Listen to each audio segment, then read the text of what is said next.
with me. We're going to be doing a yin practice for you, and this is specifically targeting the kidney function to help keep the kidneys really healthy at this time. Is a really important practice. Yin, as I sure you know, is long held postures meant to get into the fascia. So really to loosen things up, to move energy, which is really important for us right now. Michelle's going to be my demo person. And just remember the three kind of watchwords for yin practice is one, to find a doable shape.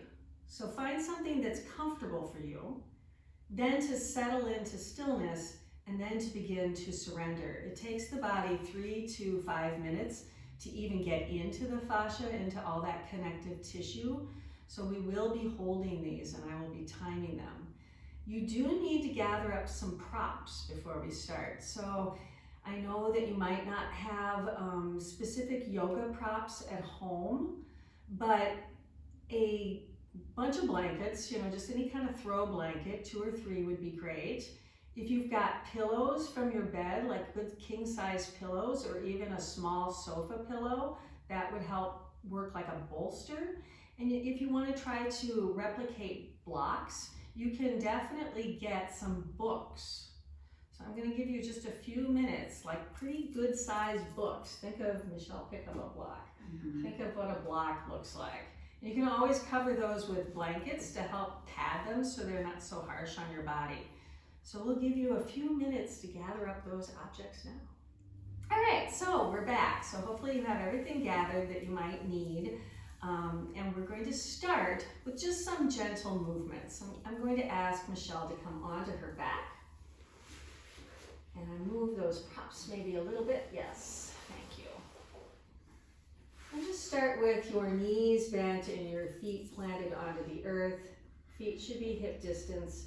And do walk them, yes, back towards the sit bones a bit. And just begin with those really gentle pelvic tilts. So a little bit of a rock. The pelvis moves forward and back. It doesn't actually lift up off of the floor. So from your perspective at home, that might be really, really difficult to see, but she's just literally lifting and lowering her pelvis, rocking her hips forward and back without actually lifting the sacrum up off the floor. Just a couple more of those, matching that movement with your breath, inhaling and exhaling.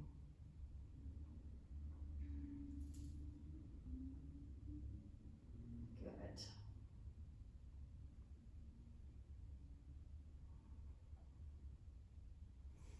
Excellent. And now just picking up both of your knees, Michelle, and reaching for beneath the knees with your hands, pulling your legs in towards your chest, giving yourself that nice little squeeze for a moment, but then separating the knees and starting to make some circles, outward circles, independent. Yes, yes, yes, perfect.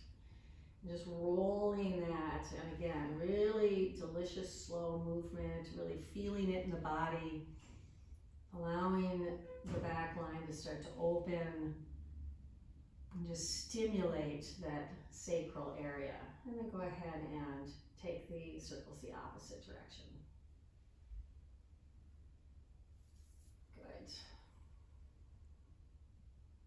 And breath, very important to move the prana. So continuing to really focus on matching your breath to the movement. Nice. And then go ahead and give yourself that squeeze again, really coming into a tight little ball, actually lifting the head, squeeze, squeeze, squeeze, creating that compression. And then exhale, just release everything down to the earth. And you can let the legs go long, beautiful. And if you'd like to set an intention for this practice this morning, afternoon, or evening, whenever you're listening to it, you can go ahead and do that. Anything that you feel called to offer up, maybe towards the collective, towards some highest healing good.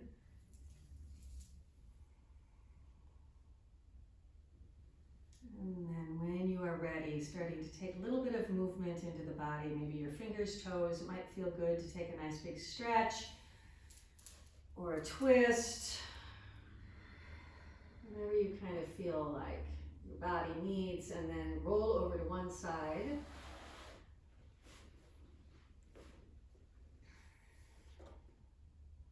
Take a breath before coming up into a seat. And we're going to take our first yin posture.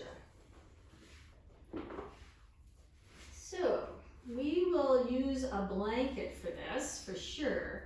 Sitting up, folding your blanket so you have a shape, something like this, perhaps. You just want a little bit of a lift. So we're going to place that underneath the sit bones. If you need more lift, fold it up. It just depends on you. And yeah, I think maybe putting the blanket underneath your sit bones so you're facing them might make the most sense. And then I'm going to spread this out for your feet to come onto so you don't have owie bones. We're coming into an elongated Baddha Konasana. So usually in class we tuck our heels way up close to the groin. We're going to move them out. All right? And then, Michelle, maybe I'm going to give you a block just in case you want it. Okay. So this would depend on you. You have two choices. If you don't have a lot of flexibility, you would want to put the block either at the high setting or the low setting before reaching for the feet and letting the head fall onto the block. If you don't feel like you need that, you don't have to have it. You can just let the head hang. We're coming into a nice forward fold. Oh yes, she has lots of flexibility, doesn't she? It's beautiful. And we're going to literally hold this now for 3 minutes. Maybe even a little bit longer. So yeah, Michelle's going to take a few little adjustments to make sure that she's really happy the way she's situated her body. So that's finding the doable shape.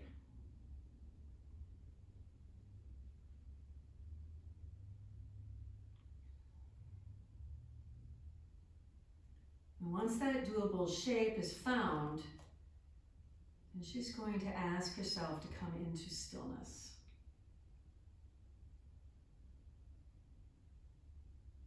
And we start with stillness in the body.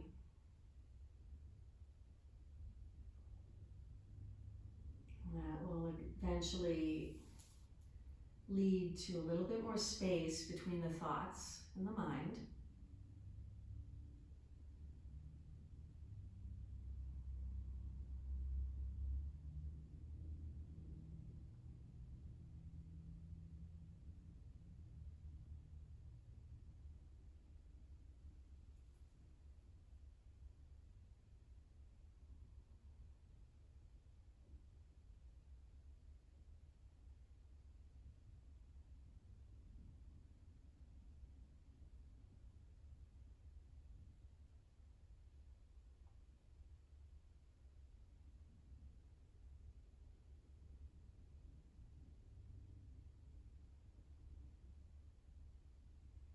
And coming up on that halfway point,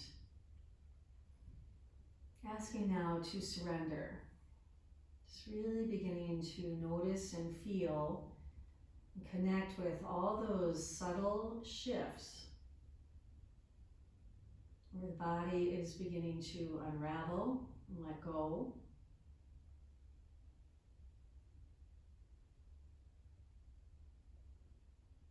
Where the space is beginning to open up, maybe in the low back, all the way through the spine itself, through your hips, your pelvis, the groin.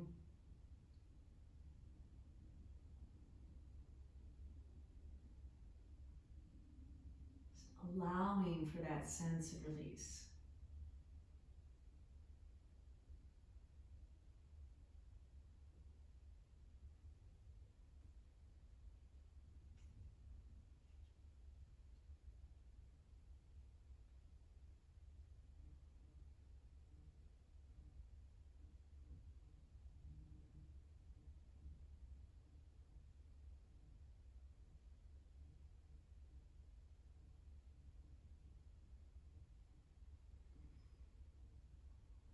And last few breaths.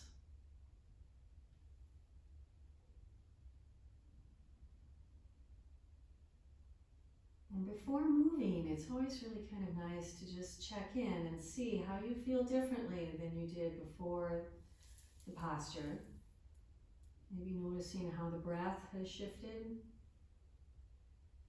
as the nervous system begins to unwind. We often find a more shallow, slow breath.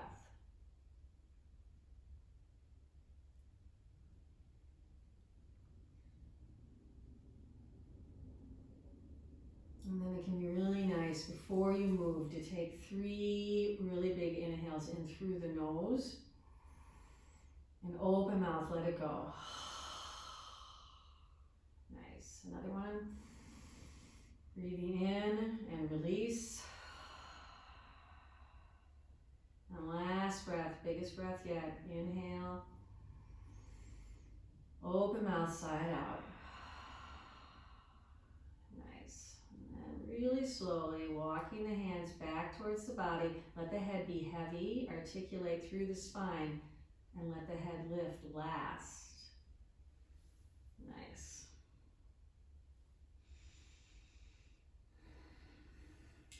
Yeah, she's smiling.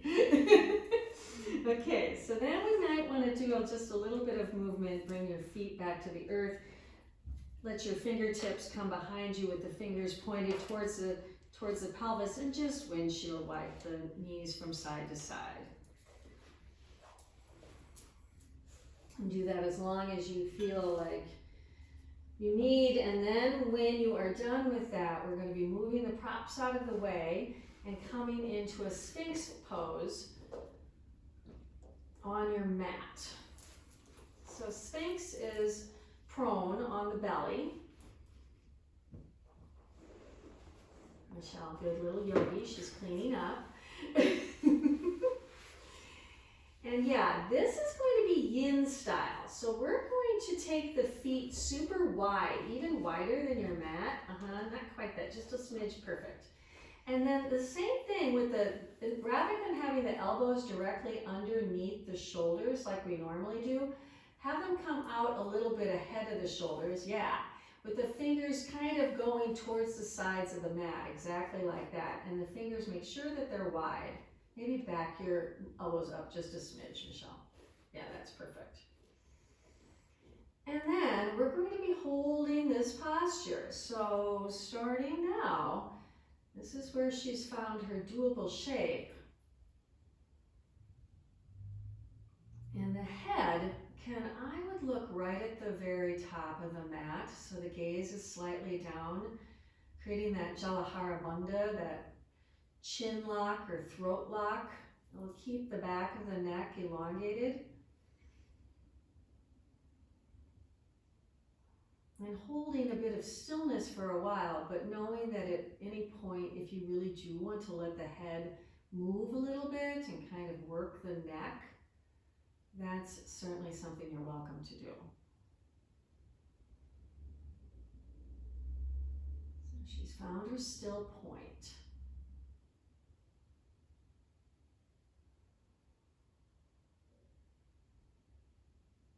And she's tapping into her breath, really letting the breath flow and trying not to hold any tension in those obvious spots in the low back, through her glutes. Trying to release the muscles in the legs as much as possible. And surrendering into the pose.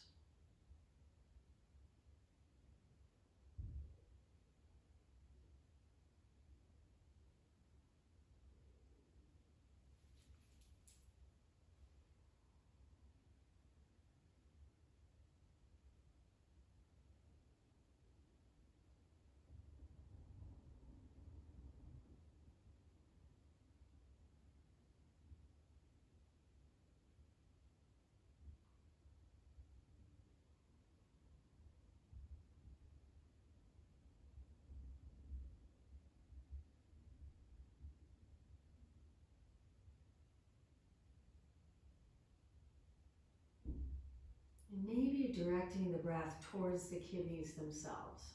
So laying in the very low of your back. Really focusing on the inhales coming towards the kidneys and the exhale releasing out through the kidneys or low back and sacrum. And it's perfectly acceptable to use Ujjayi pranayama too during a yin posture if that helps you go deeper and surrender.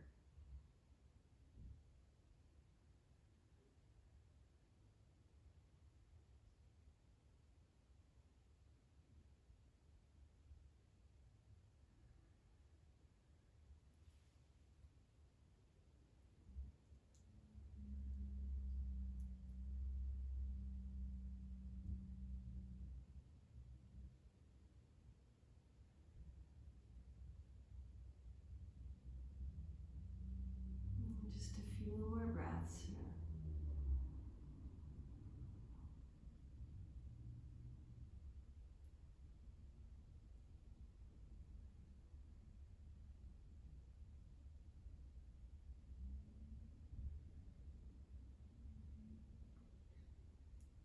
And let's take one last breath.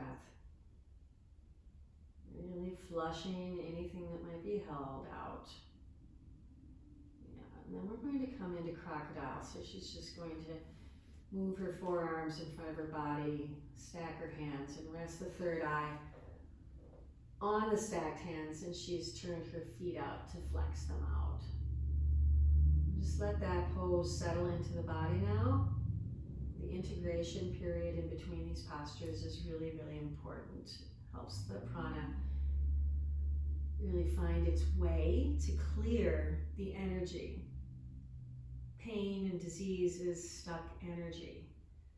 So this kind of practice helps to move that while creating more length in the muscles, the opening up the joints, lubricating the joints with prana, and getting into the ligaments, tissues themselves.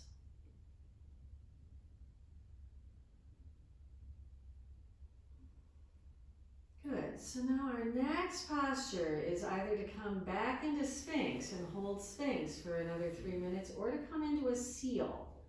So same concept, the feet are a little bit wider than normal, the elbows are in front of the shoulders, and the hands are wide, yep, and then pushing up. So really pushing into the heels of the hands. Can you feel that, Michelle? Mm-hmm.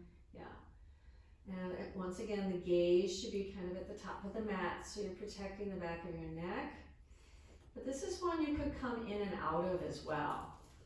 Yeah, if you're sliding, readjust. So if holding this for 3 minutes is too much for your body, don't do that. Come back down into Sphinx. And you can certainly alternate between Sphinx and seal.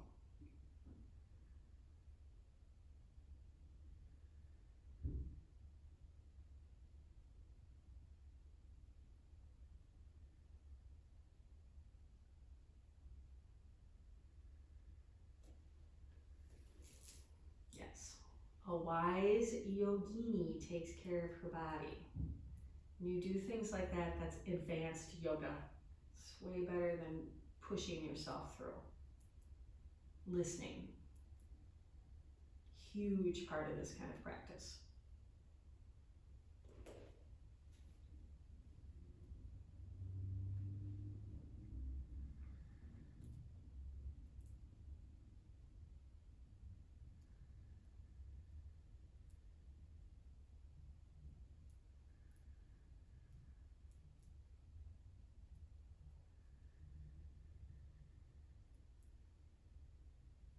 Just a little while longer.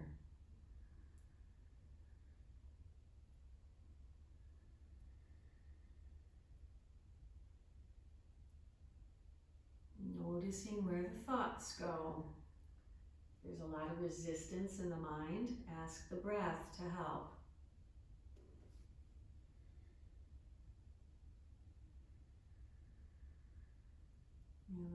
few breaths now.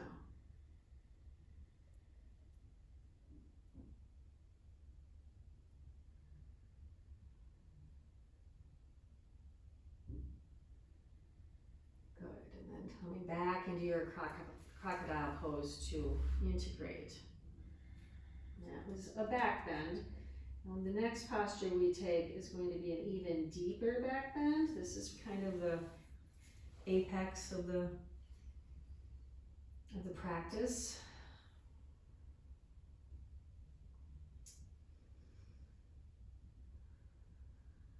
So hopefully your spine is feeling warmed up enough. If this posture doesn't fit in your body, I would encourage you not to force it. Michelle's going to come back up slowly and grab her 2 blocks. Yeah, it's just the blocks. I don't know why I thought we needed bolsters. We didn't. So 1 block is going to come high for her head. Scooch down that way. Yep, the other block's going to go low like this for her shoulder blades. Anyone with knee issues, and even anyone at all, if you want to protect your knees, you'll take the blanket and fold it. Any blanket will do, but you want to create a nice crease, and then put the crease in the blanket in the crease of the knees. We're coming into a hero pose. And maybe skinnier blanket. Is that too much? No, I don't feel. Okay, feels good for her. So the trick becomes to get into this so that she's going to lay back. And this is going to be a little harder when you're by yourselves. Yes. How is that? Okay. You okay? Yeah. Right. You want tailbone under, right? Right. And you want my body supported on the blocks? Okay. Yeah, this is a little cockeyed there, not right. Okay. Okay. So Michelle, I know, doesn't like me, isn't back bending is not our flexi spot. So this one you want to take at your pace. If the full 3 minutes doesn't suit your body, please come out and do that by rolling off the props that you've created off to one side. So she's found her doable shape, and as you can see, she's getting a huge stretch through the belly itself, through all the muscles of the abdomen, through her hip flexors, through her quads, through her knees, creating some compression as well. And then the back bending portion, the heart is opened, but the neck should feel very supported.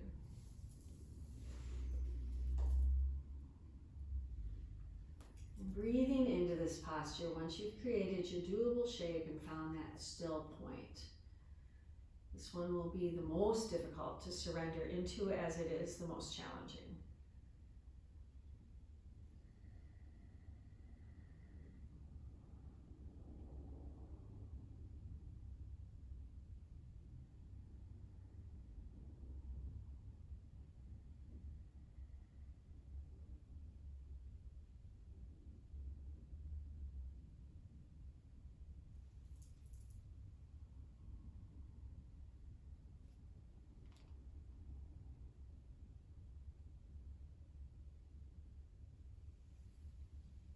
And remind the body that it's safe, that it is supported, and nourish your body with your breath. Yeah.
And coming up on the last few breaths.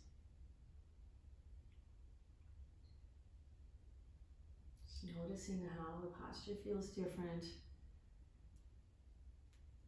after the hold.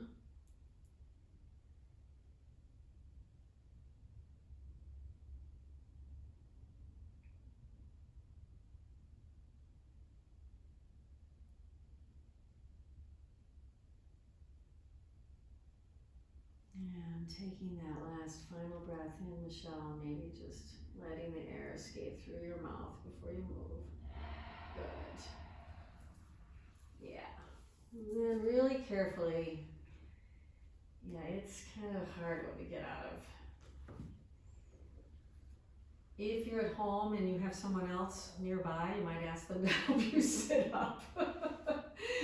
And then I think after that, a puppy pose is really delicious, but go slowly, move really slowly. So she's gonna come into puppy that's just like a child's pose, but the hips remain high. And you're really opening, spilling the chest, the heart space towards the earth.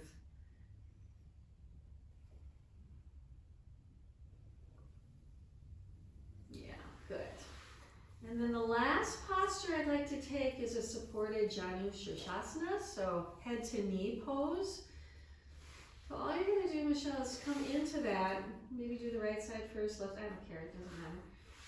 Whatever side you want, you draw the sole of the foot to the inner thigh, and then take your blanket and just kind of fold it into the longer guy. Yeah. And then slide it under your knee, the straight leg knee. Other way. Perfect. Okay. So again, like the Baddha Konasana that we did at the beginning, if you feel like you want something to land on, grab your block and place it there. But we're basically going to be holding just straight on Janu Shirshasana, reaching for the foot or the ankle or the leg, whatever is available to you. And then, yeah, creating that shape and holding. The beauty of this posture is it gets into each individual kidney. So really breathing into that stretch where you feel it, particularly in that kidney on the side that is being opened up.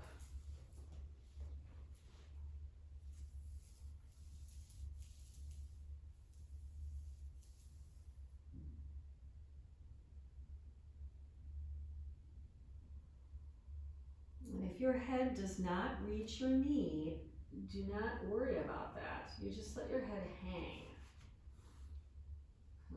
Or you use the block. And it's okay to round. Lots of times in class we try to come at this with a flattened spine, a straight spine, but this time we do want to round and just let the head, wherever it may be heavy. Finding that stillness and then letting go into the pose.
Take your last few breaths.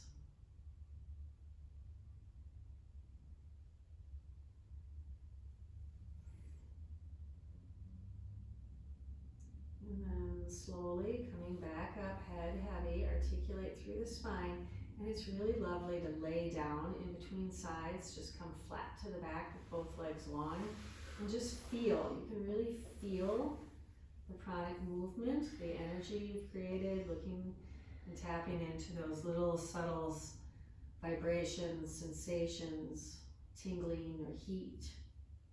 All of that is the pranic energy moving.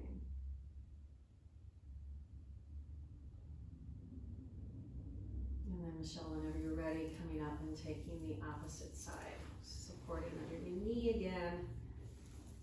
Yeah, moving slowly.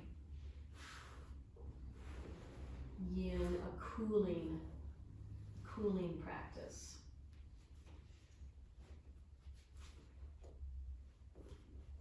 A practice of receiving. So allowing for that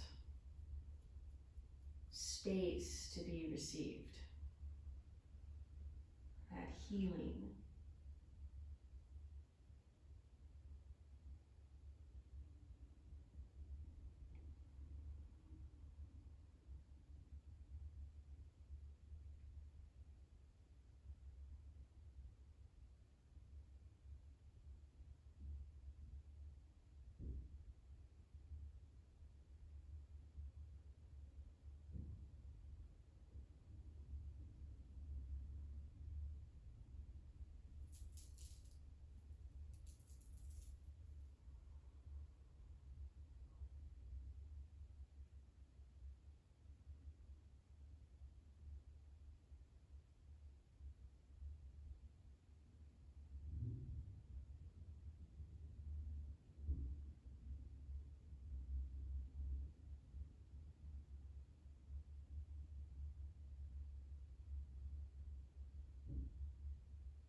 And coming up on the last few breaths.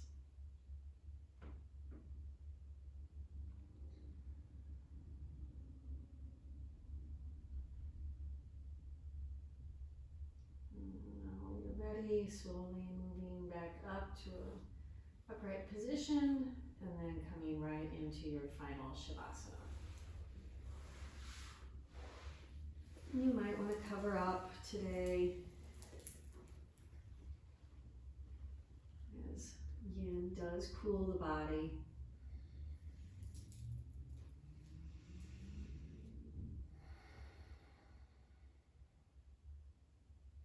And holding this place of rest, the stillness that you've created,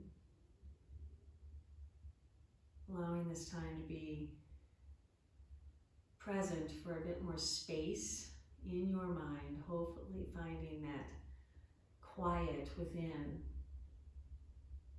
right here and now.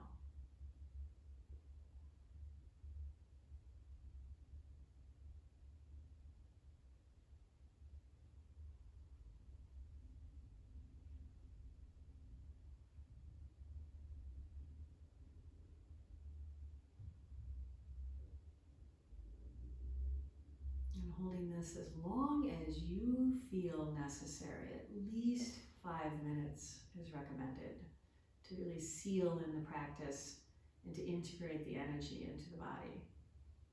We thank you so much for joining us and hope that you have a beautiful day. So many blessings towards your family, your health, your tribe, and towards all of us as we are connected and together throughout this moment and always. Thank you so much. Namaste.